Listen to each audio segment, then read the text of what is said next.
참 어렸었지 뭘 몰랐었지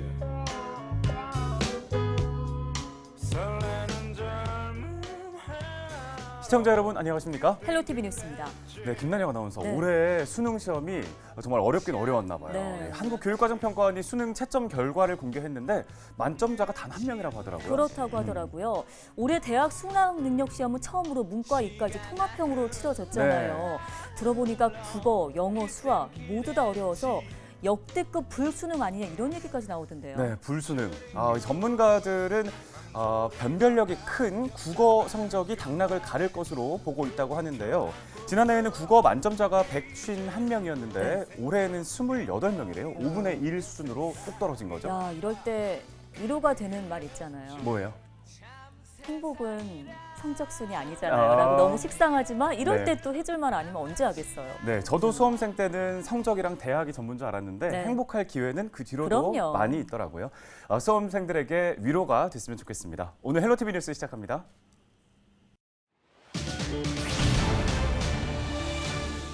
전남에서 하루 사이에 코로나19 확진자가 69명 발생했습니다. 순천 13명과 무안 12명 등 역대 하루 평균 가장 많은 확진자가 나왔습니다. 춥고 건조한 날씨가 이어지면서 곳곳에서 불이 나는 사고가 잇따르고 있습니다. 전남에서는 하루 3번꼴로 부주의로 인한 화재가 발생했습니다. 목포 시내버스 정상화를 위한 공론화위원회가 준공영제 도입을 제안했습니다. 공공성 보장이 관건인 만큼 도입을 앞두고 철저한 관리 감독도 조건부로 제시됐습니다. 순천시가 유네스코 세계 자연유산에 선정된 순천만 갯벌을 대상으로 본격적인 사업을 추진합니다. 국내 관광객이 갯벌을 보고 체험하는 등 체류형 관광지를 조성할 계획입니다.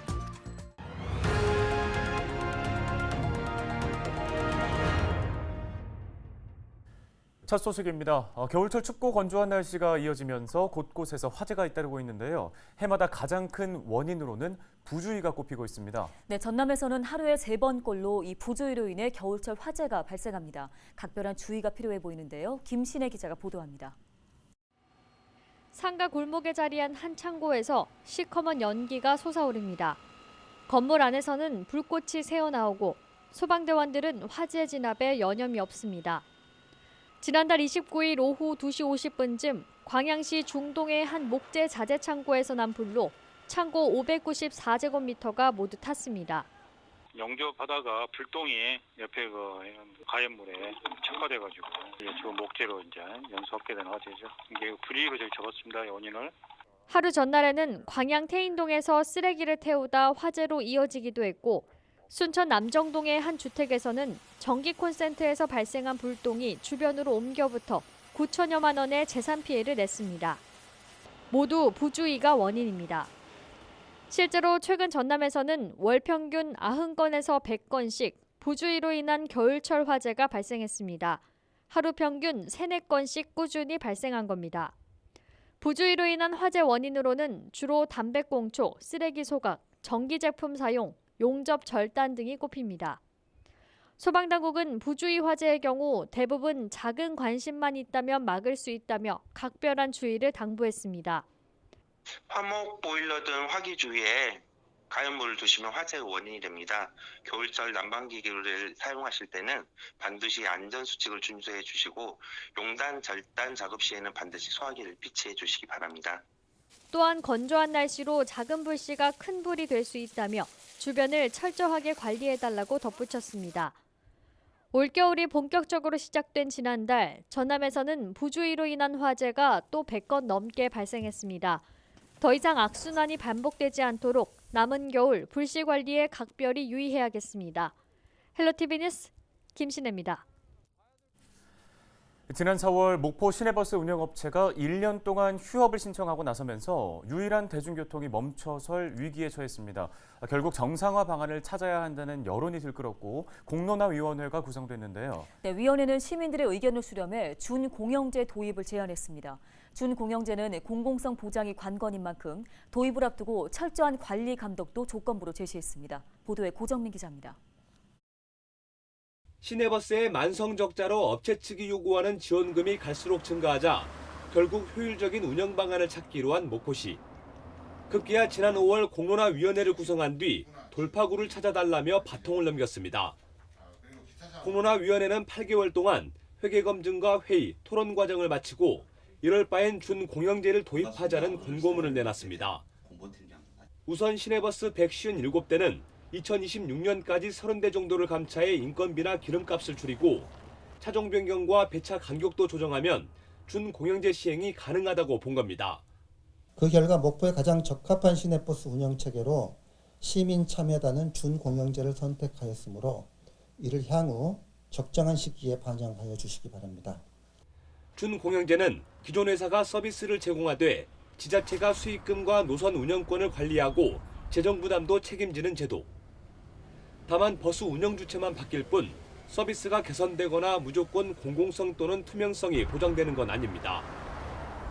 그래서 공론화위원회는 준공영제 도입에 앞서 목포시의 철저한 관리 감독이 이루어져야 한다고 강조했습니다. 버스 재정심의위원회의 기능을 강화한 뒤 운송 원가만 제대로 산정해도 효율적인 운영이 가능하다는 겁니다. 버스 회사 대표의 급여 수준과 현금 수입을 산정하는 방안도 조례를 제정해 통제하라고 주문했습니다.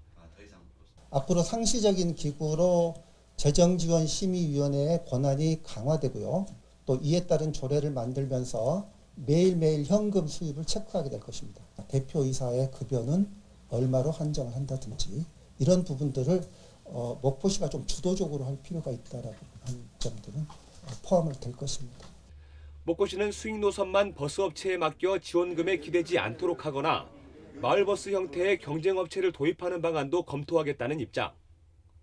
다만 버스 운영 주체인 별도의 법인을 만드는 건 행정 절차가 까다로운 만큼 준공영제 시행까지는 적어도 2, 3년이 걸릴 것으로 내다봤습니다. 헬로티비 뉴스 고정민입니다. 다음 소식입니다. 지난 7월 순천에 희소식이 들려왔었습니다. 바로 유네스코 세계 자연유산에 순천만 갯벌이 이름을 올린 거였는데요. 네, 그렇습니다. 한국의 갯벌 중에서도 이 순천만 갯벌은 가장 적은 면적임에도 물새 서식 종류가 가장 많아 종 다양성을 인정받았습니다. 순천시가 이 자연유산을 소재로 유산 관광 사업을 본격화한다고 하는데요. 네, 이름도 생소한 이 유산 관광의 핵심은 무엇인지 서경 기자가 알아봤습니다. 순천 도심 인근에 펼쳐진 2,000여 제곱킬로미터의 광활한 갯벌. 유네스코 세계 자연유산으로 이름을 올린 순천만 갯벌입니다. 순천만 갯벌은 전국에서 가장 많은 물새 99종이 서식하고 있습니다. 전국 200여 개 습지 가운데 멸종위기종 물새가 가장 많은 것으로 입증됐습니다. 갯벌의 가치 측면에서 볼 때 순천만 습지의 자연 보전 정도가 매우 우수함을 알리는 척도입니다.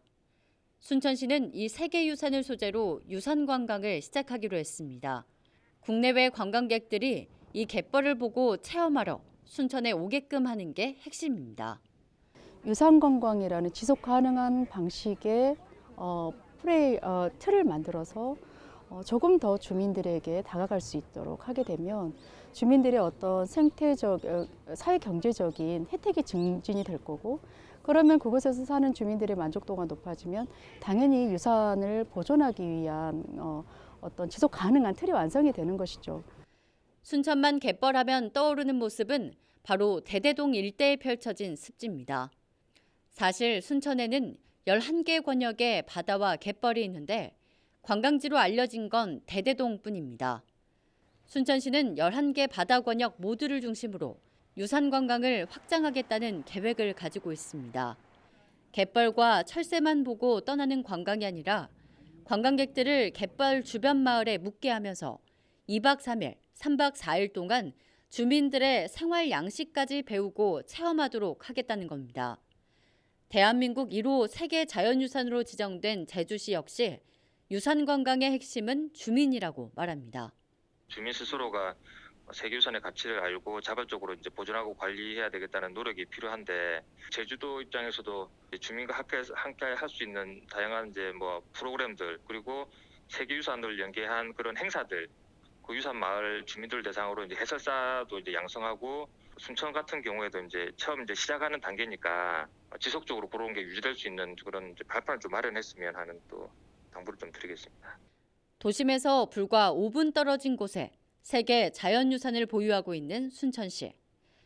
전 세계 어떤 유산관광지보다 접근성이 좋다는 강점을 가진 상황에서 순천형 유산관광은 어떤 모습으로 첫 선을 보이게 될지 기대가 모아지고 있습니다. 헬로티비 뉴스 서경입니다. 예, 순천시가 도전하는 갯벌 유산 관광이 덴마크와 호주 또 홍콩에 이은 네 번째 사업이라고 하죠.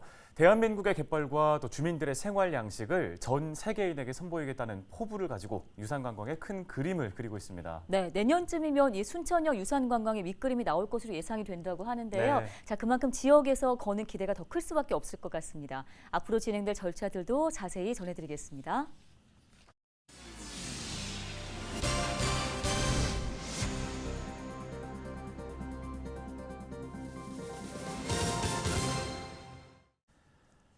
다음은 코로나19 소식입니다. 전남에서 8일 24시 기준 코로나19 확진자 69명이 발생했습니다. 지역별로는 순천 13명, 무안 12명, 여수 11명, 화순 5명, 목포와 고흥, 영암에서 각 4명, 나주와 광양, 한평, 영광에서 각 2명, 보성과 곡성, 장성, 신안에서 각 1명씩입니다. 이번 확진자 수는 전남 지역 역대 1일 최다 기록인데요. 앞서 전남에서는 단계적 일상 회복 기간인 지난달 19일 66명의 확진자가 나온 게 최다 기록이었습니다. 확진자들은 타 지역 관련 12명과 유증상 검사자 6명, 선제 검사 2명, 기존 확진자와의 접촉 49명으로 특정 시군이나 시설에서 집단 감염이 이루어지기보다는 유증상 검사 등 산발적인 감염이었습니다. 방역당국은 신규 확진자에 대한 정확한 감염 경로와 접촉자를 조사할 방침입니다. 광양시가 12월 한 달 동안 고령층을 대상으로 코로나19 백신 3차 접종 집중 기간을 운영합니다. 2차 접종까지 마친 뒤 3개월이 지난 60세 이상은 사전 예약 없이도 의료기관을 방문해 백신을 접종할 수 있습니다. 기존대로 예약을 원할 경우 콜센터나 읍면동 사무소, 온라인 등에서 가능하고 가족이 대리로 예약할 수 있습니다. 광양시는 전국적으로 위중증 환자가 고령층에서 많이 발생하고 있는 만큼 신속하게 3차 접종을 해줄 것을 당부했습니다.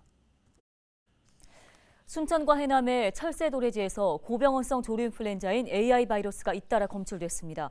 전라남도는 지난 1일 순천 동천에서 채취한 야생조류 분변을 검사한 결과 고병원성 AI 바이러스가 확인됐다고 밝혔습니다. 또 해남군 금호호에서 채취한 야생조류 분변에서도 H5N1형 AI 항원이 검출돼 긴급 방역 조치에 들어갔습니다.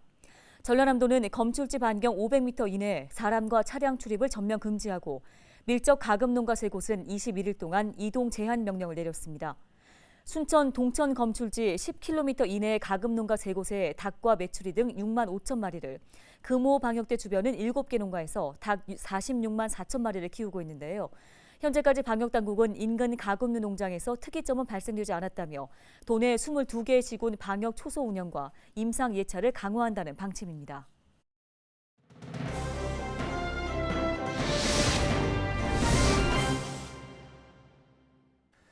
네, 키워드로 살펴보는 우리 지역 뉴스 첫 번째 키워드는 통제입니다. 여수 국가산단에 입주해 있는 남해화학 일대 도로 곳곳이 파손돼 사고의 위험이 높은데요. 도로 보수 공사가 결정되면서 오는 10일부터 17일까지 2차로가 전면 통제됩니다. 여수시는 국가산단 아스팔트 콘크리트 포장도로에 지속적으로 발생하는 도로 파손 문제를 해결하기 위해서 이 포장 소재를 바꿔 콘크리트 포장을 추진한다고 밝혔습니다. 아스팔트 콘크리트 포장보다 도로 수명이 연장되고 유지관리 비용이 절감되는 효과가 나타날 것으로 보이는데요. 공사가 마무리되면 보다 안전한 통행이 이뤄질 것으로 전망됩니다. 네, 두 번째 키워드는 바로 어촌 뉴딜입니다. 완도군이 정부가 지원하는 어촌 뉴딜 300사업에 9개 항구가 선정돼 824억 원을 투입해 개발하고 있는데요. 지난 2019년부터 2022년까지 노화도 솔지항과 금일도 신구항, 청산도 모도항과 약산 어두항 등이 선정돼 모두 9곳에 새로운 환경이 들어설 예정입니다. 내년에는 노화도 미라항과 여객선 기항지 사업으로 금일도 동송항이 선정됐는데요. 사업비 112억 원을 투입해 기본 설계와 함께 생활 SOC 사업이 추진됩니다. 완도군은 어항시설 구축과 지역 특성에 맞춘 생활 환경 개선 등 어촌을 발전시킬 계획입니다. 저희 헬로티비 뉴스가 준비한 소식 여기까지입니다. 네, 시청해주신 여러분 고맙습니다.